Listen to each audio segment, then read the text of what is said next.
Hello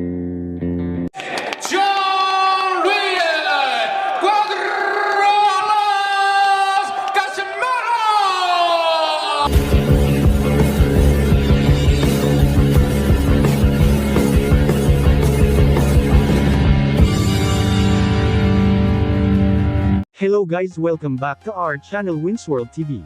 So former 3 World Division Champion Cuadro Alas Angas ng Pinas John Riel Casimero natanggap na ang paunang bayad nito sa pagpirma niya ng panibagong kontrata sa ilalim ng Kam-Ida promotion na pinangungunahan ni Coca Kam-Ida. Ayon sa mga ulat ay halos $100 million o higit pa ang kabuohang matatanggap ng ating pambato na si John Riel Casimero, ngunit ganun pa man ay hindi lang ganyan kalaki ang makukuha ng ating pambato sa oras na maikasa na ang laban niya kontra sa halimaw ng Japan na si current undefeated and 4 World Division Champion Naoya Inoue. Dahil ang labanan Naoya Inoue versus John Riel Casimero ay malaki ang chance na maikasa.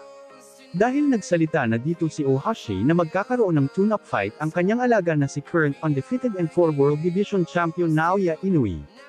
Ngunit ganun pa man ay wala pang nailalabas or hindi pa nilalabas ng kampo ni Naoya Inoue kung sino ang kanyang makakalaban sa tune-up fight na ito.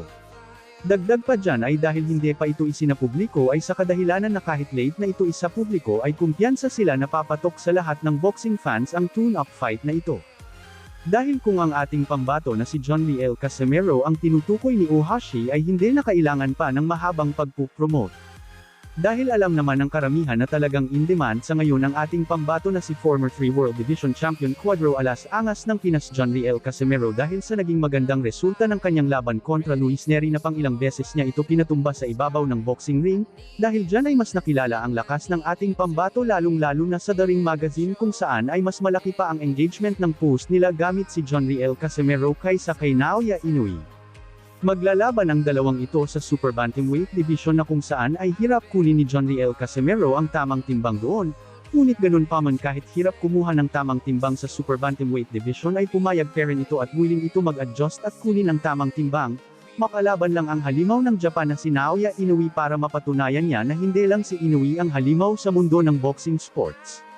Kaya antabay lang tayo sa mga susunod na update tungkol dito. Thank you for watching. Salamat sa inyong panunood. This is Winsworld TV. Saying peace, love and good vibes lang tayo lagi, okay, alright.